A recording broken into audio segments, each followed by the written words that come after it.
Halo semuanya, selamat datang di channel Auto Driver. Good news dan bad news. Good news, VW Golf MK8 akhirnya hadir di Indonesia, hadir di Gias. Bahkan ini adalah yang GTI. Wow, bad news, harganya mahal sekali. Di luar perkiraan. GTI pertama kali itu meledak di Indonesia adalah GTI MK5. Harganya 400 jutaan rupiah. MK6 harganya di 500 sampai 600 juta rupiah. MK7 harganya di 700 jutaan rupiah. MK8 berapa? Pasti bayangan Anda di 800 sampai 900. No, 1,2 miliar rupiah untuk sebuah Golf. Nah, tapi anyway, kita akan lihat walaupun harganya sangat mahal, apa saja yang ditawarkan mobil ini dan apakah dengan harga mendekati 1,2 miliar rupiah, mobil ini masih layak untuk Anda pertimbangkan.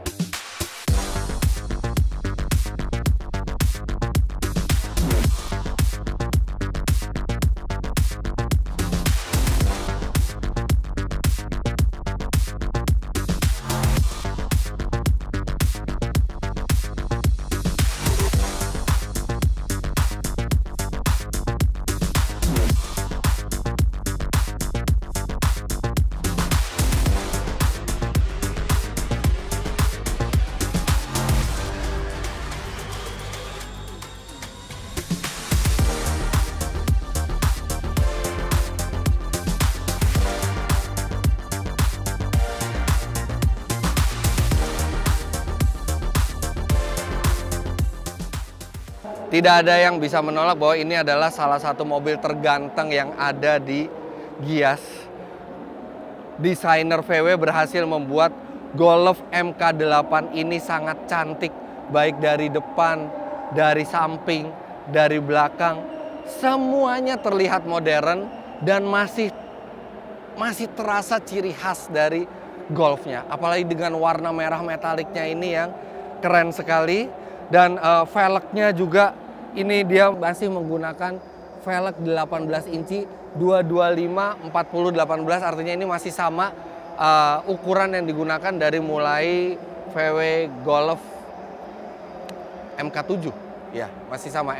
MK6 juga, MK5 juga 225 40 18. Jadi masih terlihat khas Golf, garis-garisnya masih khas Golf.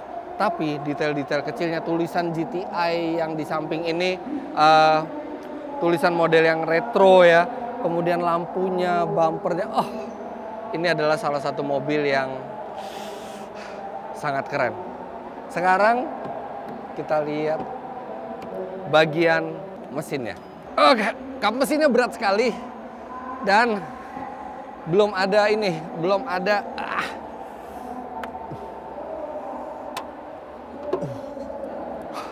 berat sekali kap mesinnya dan dia belum dilengkapi dengan pegas. Oke, GTI dulu merupakan varian teratas dari Golf, tapi sekarang bukan lagi. Sejak adanya Golf R, maka GTI bukan lagi menjadi kasta tertinggi Golf.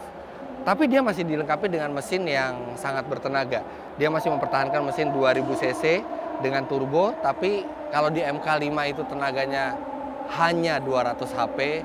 Kemudian naik sedikit demi sedikit di MK6 dan MK7. Di MK8 ini tenaganya sudah mencapai 245 HP.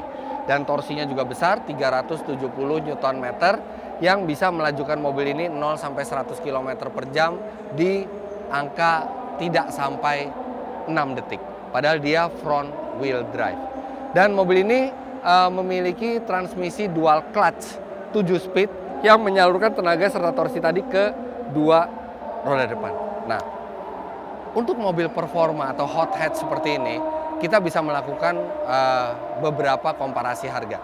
Mobil ini 245 HP, harganya 1,2 miliar rupiah. Sebenarnya 1188 kalau nggak salah ya. Oke, kita anggap aja 1,2 miliar rupiah. Bayangkan hot hatch tahun 2021 ketika itu muncul Toyota GR Yaris yang itu all wheel drive. Tenaganya lebih besar 16 HP. Kemudian itu adalah model yang spesial, dijual hanya 850 juta rupiah. 350 juta rupiah lebih murah dibandingkan Golf. Kemudian ada Subaru WRX. Subaru WRX tenaganya 271 HP, all wheel drive, full sedan, harganya 850 juta rupiah juga. Kemudian, oke, ada yang lebih ekstrim, ada yang lebih mahal. Honda Civic Type R, harganya 1399 miliar rupiah, 1,4 miliar rupiah. 200 juta rupiah lebih mahal dari mobil ini. Tapi Civic Type R memiliki mesin yang lebih bertenaga, 315 HP dibandingkan 245 HP. Torsinya 420 Nm dibandingkan yang dengan Golf yang 370 Nm. Kemudian mobil itu lebih besar serta fiturnya juga lebih lengkap, dan mobil itu tidak jauh berbeda harganya dengan Golf GTI ini. Jadi dari segi tenaga agak sulit menjustifikasi untuk membeli mobil ini seharga 1,2 miliar rupiah ketika tenaganya hanya 245 HP. Ya, tapi bagaimanapun ini adalah Golf GTI. Jadi memang cukup legendaris karena Golf GTI itu sudah ada dari mulai Golf generasi pertama di tahun 70-an. Nah, sekarang kita lihat dalamnya.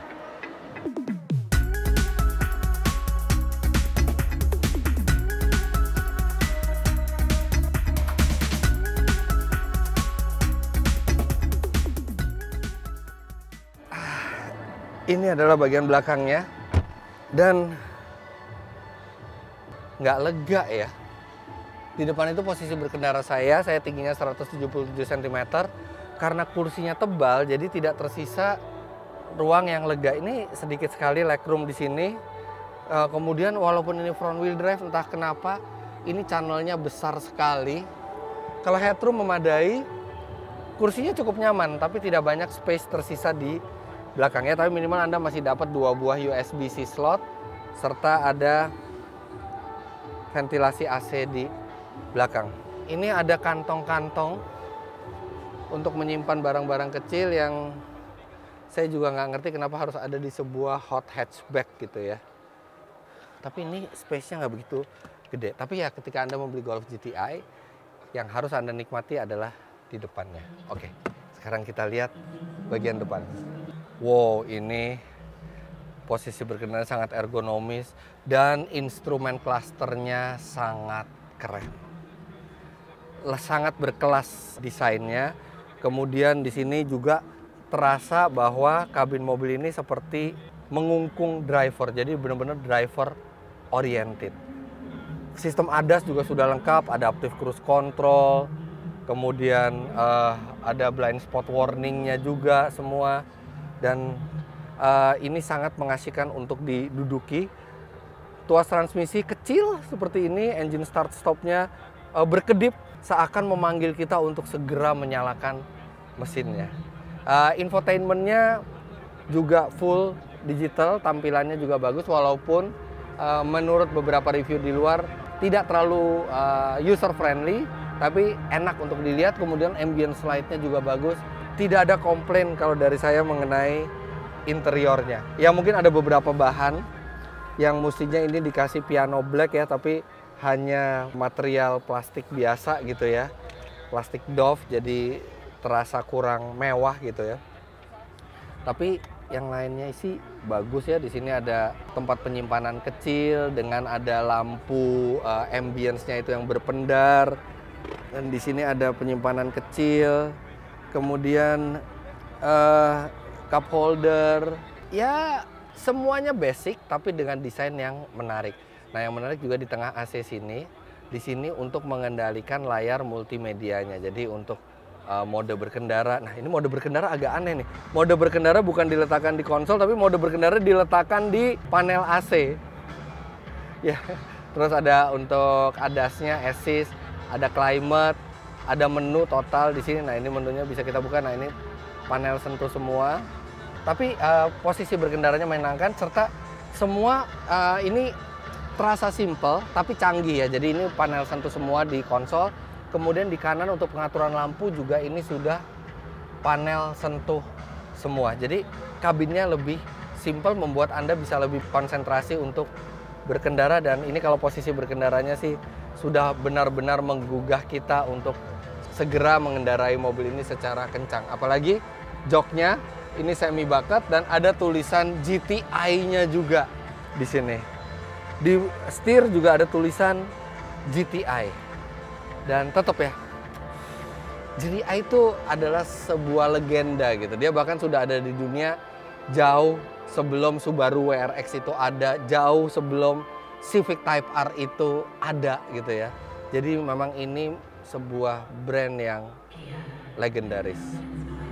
Tapi apakah worth it dengan harga hampir 1,2 miliar rupiah? Saya rasa kemahalan. Terlalu mahal untuk mobil ini dihargai di atas 1 miliar rupiah. Semestinya VW bisa menjaga momentum dari Golf yang sejak MK5 dan MK6 itu sebenarnya sudah bergulir sangat baik. Tapi entah kenapa tidak bisa dijaga momentumnya. Bahkan ketika mereka mengeluarkan MK8 juga harganya sangat mahal. Anda harus benar-benar cinta GTI untuk merasa layak membeli mobil ini. Tapi kalau misalnya Anda tidak sebegitu fanatiknya ke GTI, dengan uang yang sama Anda dengan mudahnya bisa mendapatkan mobil yang tenaganya lebih besar atau kualitasnya lebih baik. Tapi anyway, terima kasih VW sudah mendatangkan GTI ke sini. Saya harap Golf bisa sukses lagi. Dan saya harap rasa berkendara mobil ini yang akan menjustifikasi harganya yang cukup mahal. Tapi itu baru bisa kami tahu setelah kami mengetes langsung mobil ini. Dan kami berharap mobil ini ada unit testnya. Dan kami berharap setelah mengetes mobil ini kami baru bisa percaya bahwa oh iya ternyata layak 1,2 miliar rupiah karena memang rasa berkendaranya yang luar biasa. Tapi itu baru kami bisa tahu setelah kami bisa mengetes mobil ini dalam jangka panjang. Tapi untuk sementara, terima kasih Anda sudah menyaksikan video first impression ini. Terima kasih VW sudah memasukkan Golf juga. Saya tunggu unit testnya. Jangan lupa Anda klik like bila menyukai video ini, komentar di bawah, dan subscribe ke channel Auto Driver jika Anda belum. Terima kasih banyak Anda sudah menyaksikan. Kalau Anda mau lihat mobil ini bisa langsung datang ke booth VW di Gias 2023. Sampai jumpa di video selanjutnya. Bye-bye.